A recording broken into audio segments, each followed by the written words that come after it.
Случајот со починатиот овчар Златко Божиновски, кој што предолго чекаше да му се даде соодветна медицинска помош и кој цели 5 часа беше симнуван од планина, само уште еднаш ја потврдува потребата од формирање на систем на спасителни служби, кои би функционирале на територијата на целата држава.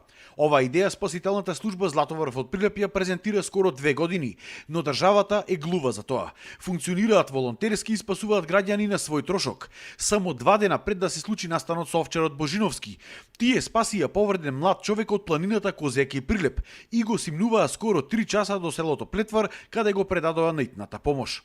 Крајно време е да се реши овој проблем во нашата држава, да воспоставиме спасителна служба која што ќе функционира 24 часа, која што ќе биде нон-стоп во функција на нашите граѓани, како и на туристите кои што доаѓаат. На сите наши акции и обуки и се што вежби што ги правиме се од наш личен трошок. На терен излегуваме со сопствени возила, користиме сопствена опрема, приватна опрема и е стварно крајно време да се оспостави еден ваков систем на спасување во нашата држава. Искуството зборува дека ваквите служби во сите држави се под капата и се финансираат од самата држава, но тоа го нема кај нас.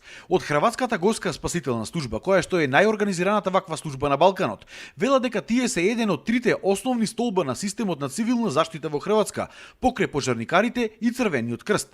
Оттаму вела дека секоја држава е должна да ја гарантира сигурноста на своите граѓани на секоја педа од незината територија, но исто така и сигурноста на туристите.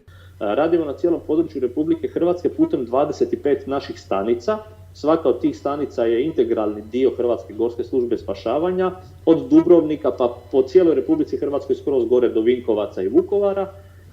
I u svakoj od tih 25 stanica su članovi HGSS-a, svi prolaze istu obuku, svi su jednako obučeni, svi imaju iste uniforme, slična ili ista vozila, a to sve financiramo iz državnog proračuna i iz proračuna jedinica lokalne i područne samouprave. Znači, gradovi, općine i županije pokrivaju troškove spašavanja na svom lokalnom području, a kada se radi o nekoj većoj nesreći, ili kada više stanica treba raditi u isto vrijeme, onda to financira Republika Hrvatska iz državnog proračuna. Човечкиот живот нема цена. Дали Македонија ќе се приклучи кон остатокот на светот и волонтерите и хероите како што се спасителната служба Златоврв, конечно ќе ги стави под своја капа и ќе ги финансира спасувачките акции, ќе покаже времето.